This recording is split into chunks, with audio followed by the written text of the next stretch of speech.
It's all about leadership, and that's what we're really going to focus on here when we talk about survival of the digitalist, because tech is good, and I'll refer to sort of the head as tech. Tech is good, it's important, all right? That's part of the reasons why we're here. But you cannot achieve digital transformation, the things that we all want to do in our organizations, what we want to do in our cities, what we want to do in our countries, without the heart. And that's why I love that last video, because it's about the heart. And us as leaders, when we connect the tech with the heart that cares, we have digital transformation. And the good news is that it's not expensive. In fact, it doesn't cost anything but your time and attention in leadership.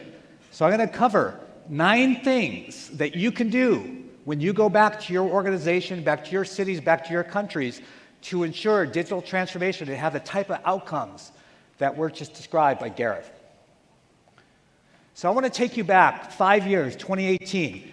Like all of your countries, you have national teams where you compete on the World Championships and ultimately in the Olympics every 4 years.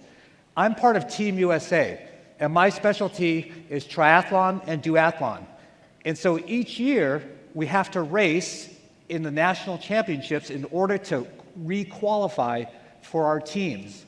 So in 2018, I was in the last 5 kilometers of the race. And suddenly, I felt tremendous pressure on my chest.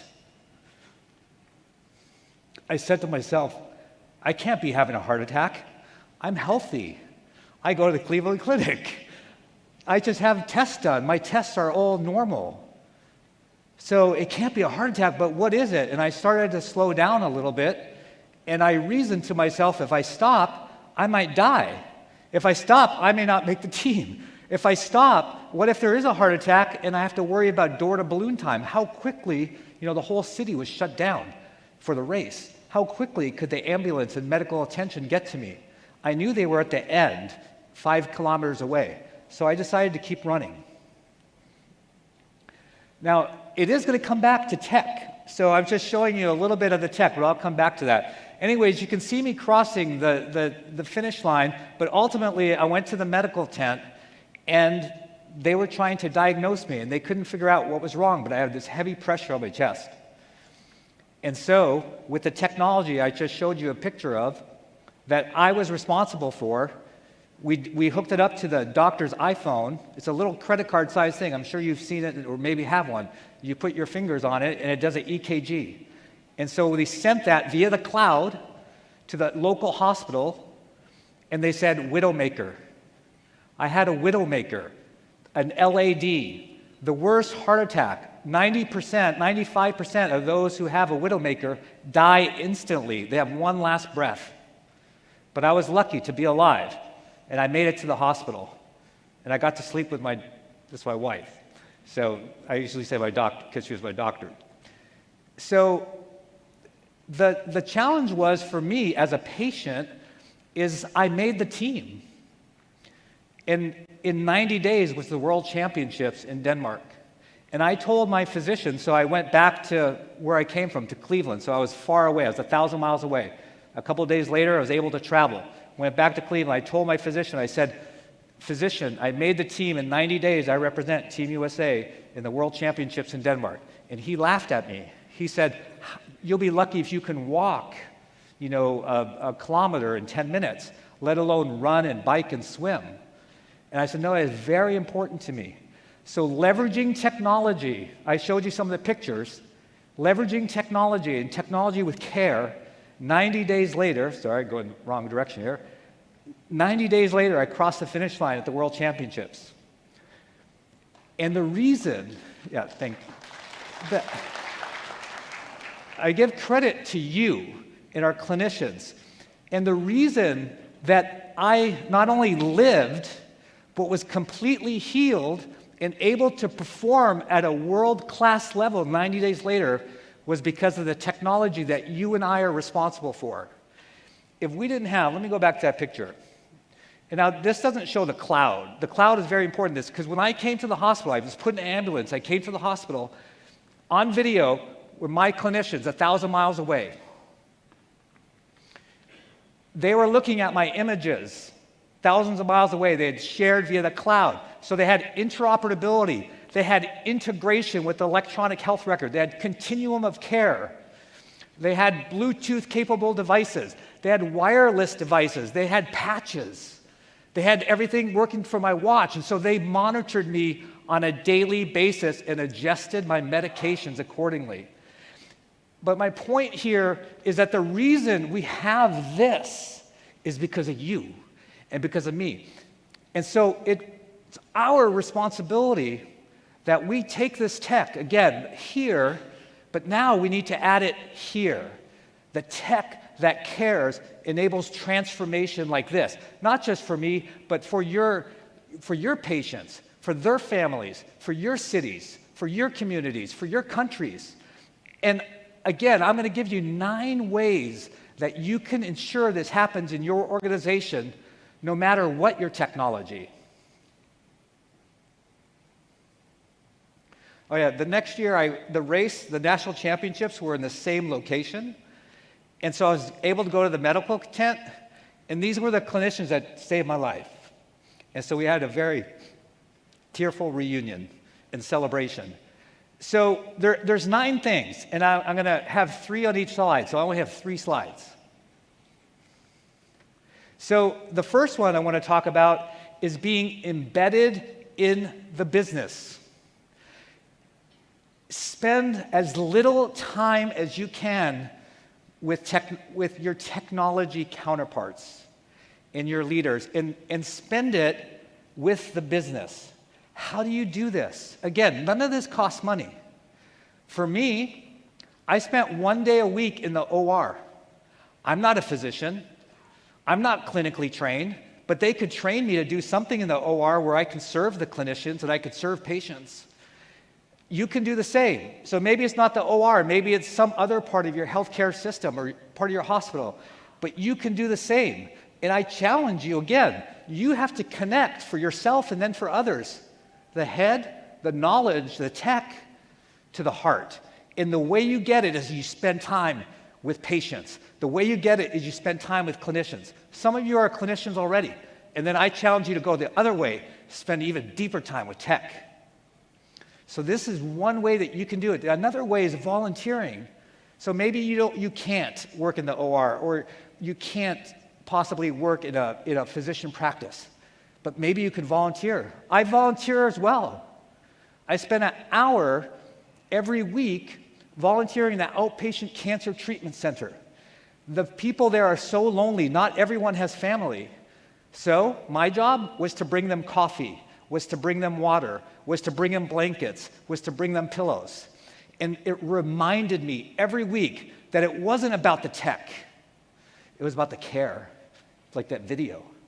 And when you combine the tech with the heart, digital transformation happens.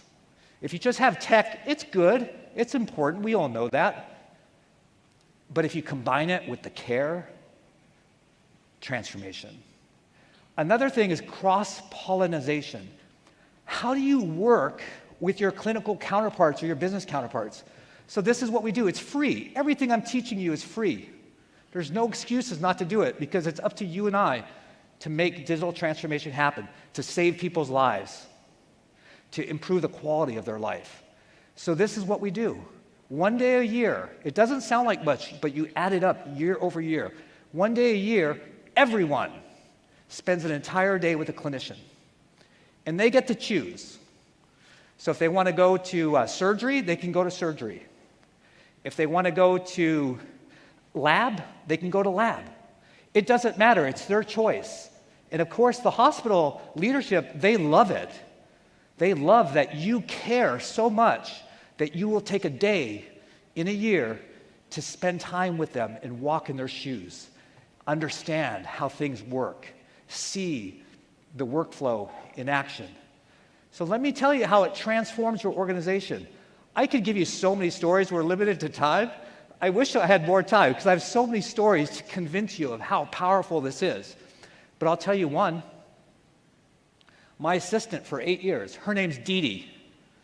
If you asked Dee Dee, if we called her right now, and you said, Dee Dee, what do you do in your health system? She would say, I deliver babies. because for 8 years, she volunteered. She couldn't have a baby of her own. Her husband and her tried to have a baby. They couldn't have a baby. So every year she volunteered at our largest hospital to be in the delivery center where mothers were there, families were there to deliver babies. She always got paired up with a young lady who had no one, did not have a husband, was alone.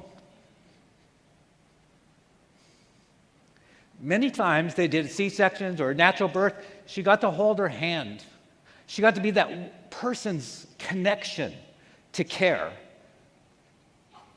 So my assistant outperforms everyone, almost anyone in our health system, because she gets it. We took this to here, and it transformed who she was, who she is, and how she interacts with everyone. And so she's an aunt now to 8 different children as a result of that. Now imagine doing that for everyone. Every year, it'll transform everyone. I want to give you one more quick example on this just to convince you. I had a database administrator. He said, "Mr. Marks, why do I have to do this? This is a waste of time. I have a backlog of questions to answer for my customers, and I have to spend the whole day, at some hospital." So he came back. Everyone has to report their experience. This is what he said. He said, "Mr. Marks, I've served here for 25 years at our hospital. I never knew we had patients." Of course he knew we had patients, but he didn't know here. He became the best darn database administrator we ever had. He took his job much more seriously, and as a result, we became much more effective as an organization, digitally transforming that organization.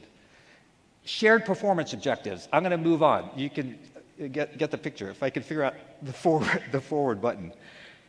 Enhancing relationships. So how do you enhance relationships? How do you build trust? You spend time with your customers. Again, I already said it, but I'll say it another way. Never have a meeting of IT in IT. Never have a meeting with your team in IT.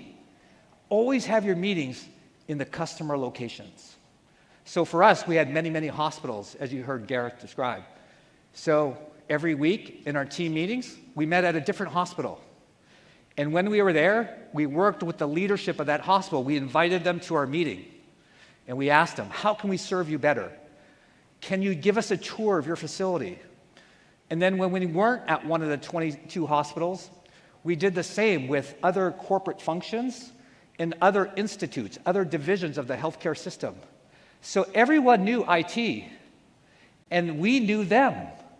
And we developed relationships because when bad things happen, and we know they do, right? Something doesn't work right, something breaks down, something goes offline. We had these relationships with the leaders all over our health system, and they were very gracious and forgiving and understanding. So it's really important to develop these relationships. Another way of doing it, again, everything I share with you is free. If you want to digitally transform your organization, yes, tech is important. And there's great speakers all day long, yesterday and today and tomorrow. But you got to connect the tech with the heart to transform your organization and deliver the best patient care possible. So, scaling leadership is another way. So, you need to invest in your leaders because if it's just you, you're in trouble. If it's only you leading inside of IT, you're in trouble. You need to invest in all parts of your technology team so that anyone can take your place. Imagine if you're a good leader, and I imagine you all are, what if there were 10 of you, 20 of you, 30, 40, and again, free. This is how you can do it. So one way of doing it is creating leadership programs within your organization and mentoring, formally mentoring one another. We had what's called the Business Technology Leadership Academy. So all my direct reports, they taught it. They taught this course, and they mentored each of the students. And it was very challenging to become a student. We only took 10 per year. It was a year-long program. But over 8 years, that's 80 new leaders at all levels of the organization. We invested in analysts, managers, directors, and vice presidents. So every class had a couple of each. And we were continuously scaling our leadership capability. So if someone left, if someone was sick, someone else could take over. Because again, one is too small a number for greatness. If it's just you, you're in trouble. So raise up leaders. A strong leader raises other people up. And so that's another way to get tech that cares. Strategy and governance, really crucial that you have the capability to make strong, aligned decisions with the organization. Again, free. Ideally, your governance, the CEO, is engaged. And all you have to do is ask. That's what I did. We had a lot of governance, a lot of committees, took a lot of time, took a lot of attention. We created a lot of PowerPoints. But ultimately, we weren't digitally transforming the organization. So I approached the CEO, and I've done this twice. I did this in New York City, second largest public health system in the world, and did it at the Cleveland Clinic. And I asked the CEO to be engaged with me and to co-lead. And so that way we ensured alignment, and we ensured that when we said we were going to do something, it got done. And it was very transparent. So that's another way that you can do this. So customer centricity. How do you achieve customer centricity? How do you know that you're serving your patients and your families? Well, it's pretty simple. You talk to them, right? You include them. So here's an example of how to do it. And again, anyone can do this. And it's free. That's what I love about all this. Sometimes you see technologies that's so expensive you can never do it. But the examples I'm giving you are just as important as the technology. At every meeting that we had as a town hall, we call them town halls, right, where you bring your teams together virtually or together physically, we had a patient. The patient spoke before I did. I remember one patient, I could tell you so many stories because I do this all the time, very consistently. One patient, she was 80 years old. She came in to talk about our patient portal and about how it helped her in her healthcare journey. But what she did when she showed up in a judo outfit, a white outfit for martial arts. And she came with her team, her classmates from her judo gym. They all came and they were all dressed up. And they came with boards. And what she did, it was so creative, and no one will ever forget it, but she talked about how it was so nice for her to be able to do virtual visits. But when she talked about the virtual visits, she had members of her judo team. I'm not into martial arts, but it was something else to see. And they would hold a board, right? There's a board in between them holding it. And she would come up and say, "You've made my life so much better. Now I don't have to drive to the hospital, and I can do virtual visits." And she would kick the board and bust the board. And she did this whole presentation showing how she was now healthy at 80 years old, being able to do judo, busting boards because of the team in the audience who had created that portal, who had answered the phone call when she had questions. That's digital transformation. That's tech that cares. I remember the other guest that we'd always have is a clinician. It's one thing for us as leaders to say to our teams, "You're doing a great job, we're saving lives, we've improved." But when they hear it from a patient and a clinician, it's transforming. So every meeting, the second speaker was a clinician. And they would come and tell a story. And I'll never forget, this heart surgeon came in. And he described a story of how a patient came in. He didn't know what to do. It was a very rare situation. He had to do open heart surgery. Everything had to be done quickly. Ultimately, the patient's life was saved. When he presented to my team, he said, "Who here is on the service desk?" And a few people raised their hand. He said, stand up. He said, thank you. Because we didn't know what to do. We needed to look something up, and our team didn't know, and our nurses didn't know, and so they called the service desk, and they said, stat, and they got the answer right away. He said, who here is in networking? Stand up. You know, we couldn't have done this without the wireless network that you all take care of.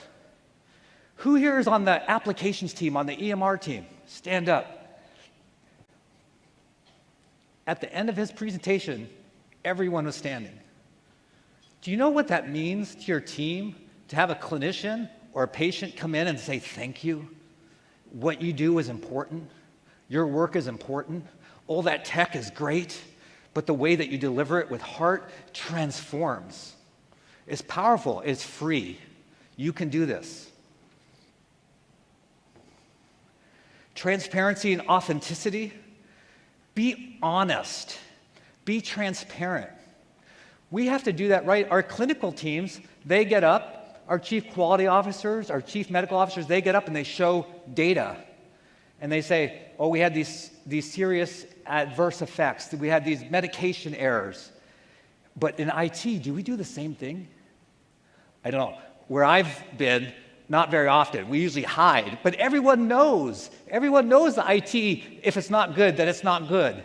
So why do you hide it? So when I took over as CIO of a couple of health systems that had a bad IT, they already knew it, and so I showed it. I showed graphs, just like the chief quality officer. And I used the same terminology as my customer. I didn't use any tech words, but I talked about the quality of IT. And it was transparent. And over time, of course, we improved the quality of IT. We improved the way that we served our customers.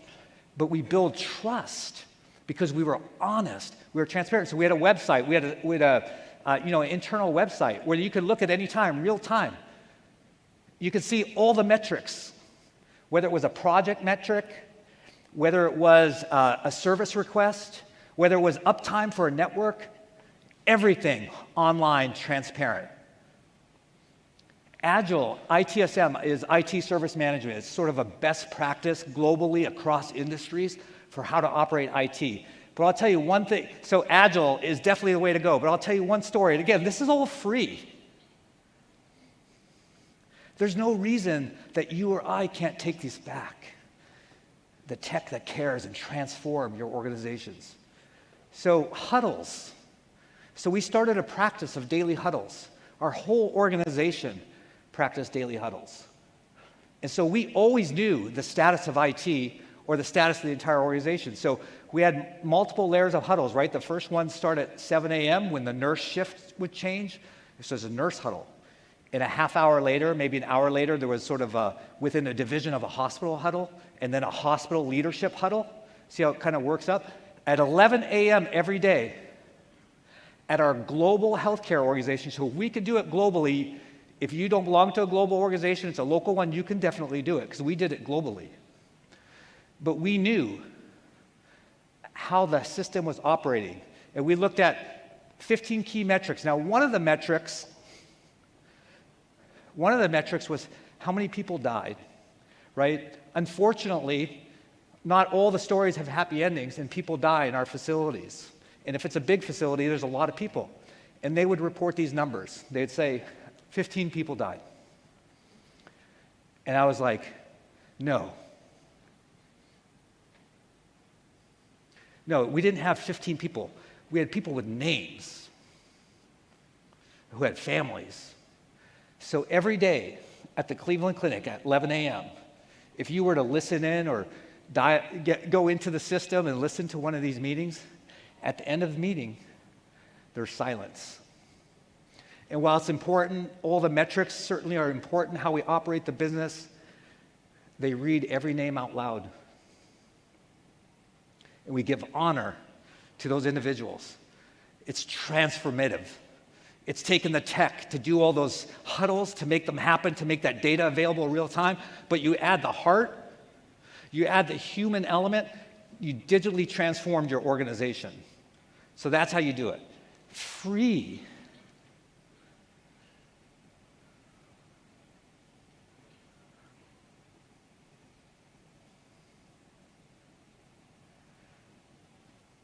So this is how I'm going to end. This just explains what a digitally transformed organization represents, right? This was just a definitional thing in case anyone asks, like, what does it mean to have a digitally transformed organization? It usually incorporates these three things. And if you do these three things, you have the survival of the digitalist. If you're not doing some of these things, you're not quite going to make it. But the important things that I want you to remember were those 9 areas that I covered. Because I hope it's never you. I hope it's never you out there running and having a heart attack. And I hope it's never you that has some other illness that comes to you or your family, someone that you care about. But when it does, or if it does, don't you want all that digitally transformative capability behind you, helping you, saving your life maybe, saving a life, improving the quality of that life? Don't you want that? And you know how that happens? You know how that happens? It's you. It's me. Because if we're not doing it, if we're not going back to our organizations and saying, we're going to do things a little differently. I learned so much tech the last couple days, really good stuff. I saw examples from amazing organizations, what they're doing. It's really great stuff. And we're going to take these 9, maybe it's not all 9, maybe you're just going to use 3 of them, 4 of them. And we're going to take these things that come from the heart and combine them with that tech, and we're going to digitally transform our organization. It's free. There's no excuse. There's no excuse not to be able to do this. We can't say there's no budget for it because it's free. It's leadership. And again, if it's not me doing it and it's not you, then who's going to do it? Who's going to do it? It's really you and I.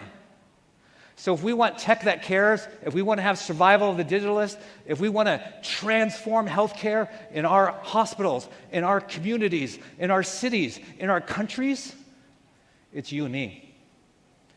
And that's all it takes. Others will follow. I'm really honored to be here. Thank you so much.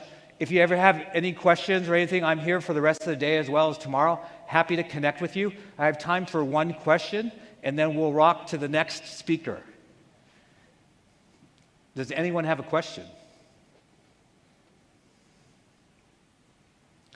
All right, well, it's been my honor to spend time with you. Thank you.